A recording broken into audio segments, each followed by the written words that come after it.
I really think about the power of art, the catalytic power of art for social change, for community healing, for personal reflection and healing. I love working in the studio alone at times, but I really feel like I'm coming alive when I share that work with others and invite others into the process. My name is Sobia Ahmad, and I'm an interdisciplinary artist, which means I move through a lot of media. And my practice is concerned with mapping how the personal and the political intersect in various ways to inform our sense of selves and identities. I weave personal and communal narratives with larger historical or socio-political contexts to talk about the inseparability of the self and larger power structures and the relationship between the two. I'm really interested in the question, how do we belong? I started thinking about how can we use, poetry and ritual and nature and this moment of rupture as a place of possibility. How can we reimagine this moment that feels fraught and think about the myriad possible futures that we can enter if we get to know this moment? So for me, solitude and isolation almost pushed me in a place of contemplation to understand what really is my inner landscape right now. And once I get to know where I am, I have more of a sense of empowerment to move towards something,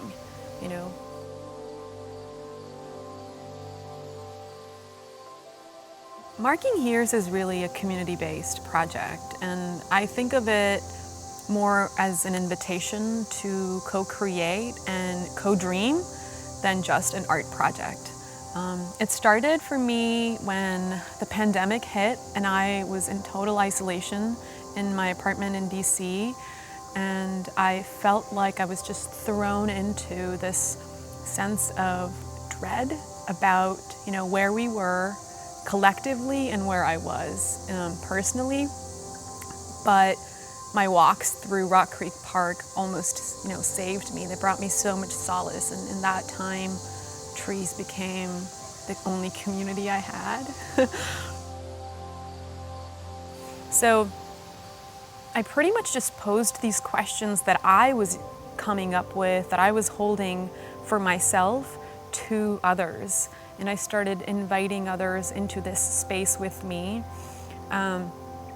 I like to think of these questions as invitations because they're open-ended. They're not meant to have a very concrete answer, but they're just meant to just invite people into a space that they may not be able to enter otherwise.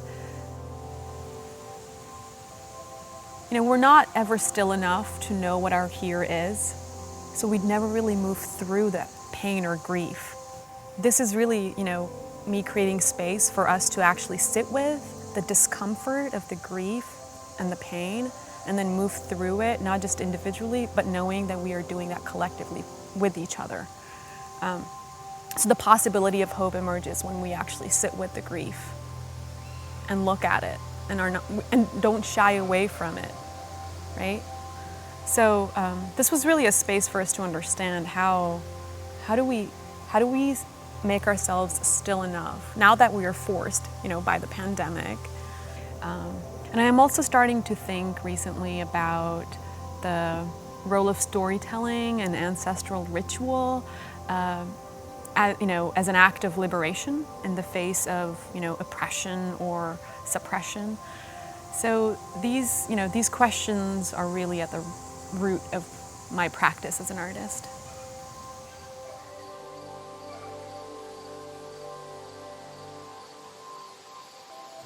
I don't know exactly